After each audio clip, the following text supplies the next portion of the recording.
श्री कृष्ण कहते हैं, त्रिविधं नरक सेदम द्वारण नाशनमात्मना कामा क्रोधस्तथा लोभस्तस्मादे तत्रयन त्यजेत। अर्थात काम, क्रोध और लोभ ये तीन नरक के द्वार हैं जो आत्मा का नाश करते हैं, इसलिए इन तीनों का त्याग कर देना चाहिए। दोस्तों, ये केवल श्लोक नहीं है, ये जीवन का महामंत्र है। अगर आप समझ गए कि काम, क्रोध और लोभ क्या है और कैसे ये आपके जीवन को नष्ट कर रहे हैं, तो आप केवल एक सफल नहीं बल्कि एक शांत, संतुलित और परमात्मा से जुड़ा हुआ जीवन जी सकते हैं। आज की इस प्रेरणादायक यात्रा में हम जानेंगे काम यानी अनियंत्रित इच्छाएं क्या है और कैसे ये हमें बांधती हैं। क्रोध यानी नियंत्रणहीन आग कैसे हमारे संबंधों को जलाकर राख करता है। लोभ यानी न समाप्त होने वाली भूख जो कभी तृप्त नहीं होती। और साथ ही जानेंगे श्री कृष्ण के उद्धरणों और उपदेशों से इन बंधनों से मुक्ति पाने का मार्ग। श्री कृष्ण कहते हैं, काम एष क्रोध एष रजोगुण समुद्भवः। काम यानी इच्छाएं, वो भी ऐसी इच्छाएं जो अनंत है, जो एक पूरी हो तो दूसरी जाग जाती है। आज एक छोटा मोबाइल चाहिए, कल आईफोन, फिर कार, फिर बंगला। ये सिलसिला कभी रुकता नहीं। जितना मिलता है उतना कम लगने लगता है।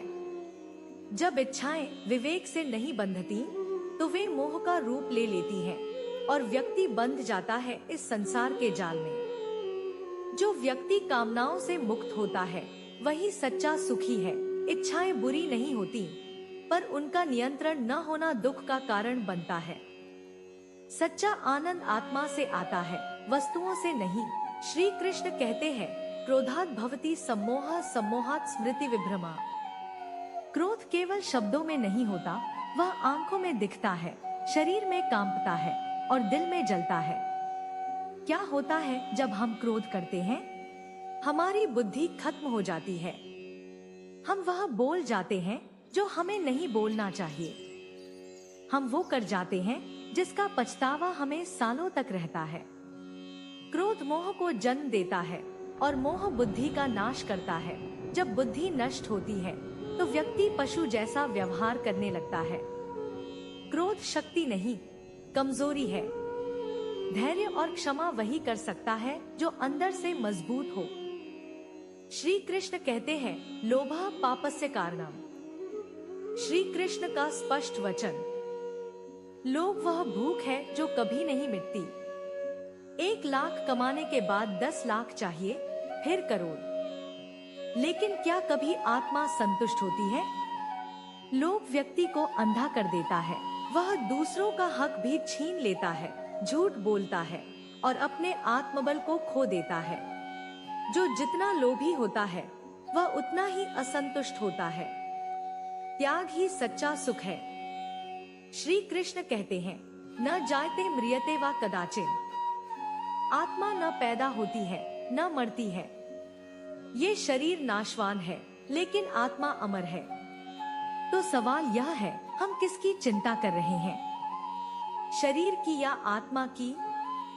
अगर हम केवल काम, क्रोध और लोभ के पीछे भागते रहेंगे तो शरीर को सुख देंगे लेकिन आत्मा को पीड़ा होगी। पर अगर आत्मा को शुद्ध करेंगे, संयम रखेंगे तो एक दिन परम आनंद की प्राप्ति होगी। कर्म करो, फल की चिंता मत करो। क्यों? क्योंकि जब हम कर्म को ईश्वर को अर्पण करते हैं तो हमें न काम का मोह होता है, न लोभ की आशा, न क्रोध की प्रतिक्रिया। अगर हम अपने परिवार, समाज और खुद के लिए ईमानदारी से कार्य करें, बिना फल की चिंता किए, तो काम भी सेवा बन जाता है। जब कर्म ईश्वर के लिए होता है तो उसका फल भी दिव्य होता है। काम, क्रोध और लोभ स्वतः मिट जाते हैं जब हम आत्मा को समझते हैं। कैसे पाए मुक्ति? काम का उपाय, ध्यान और संयम। अपने लक्ष्य को पहचानें और केवल उस पर ध्यान केंद्रित करें। क्रोध का उपाय, प्राणायाम और क्षमा। शांति से सोचना और प्रतिक्रिया देने से पहले विराम लेना। लोभ का उपाय, संतोष और सेवा। दूसरों को देना, बांटना और कृतज्ञ रहना। श्री कृष्ण कहते हैं, जो व्यक्ति इन तीनों से ऊपर उठता है वह परम शांति को प्राप्त करता है। प्रिय मित्रों, ये जीवन बहुत ही सुंदर है, पर तभी जब हम इसके नरक के द्वारों को पहचान कर बंद कर दें। काम, क्रोध और लोभ ये हमारे सबसे बड़े दुश्मन हैं, और श्री कृष्ण के ज्ञान से ही इनसे मुक्ति पाई जा सकती है। अब निर्णय आपका है, आप स्वर्ग का द्वार चुनेंगे या नरक का?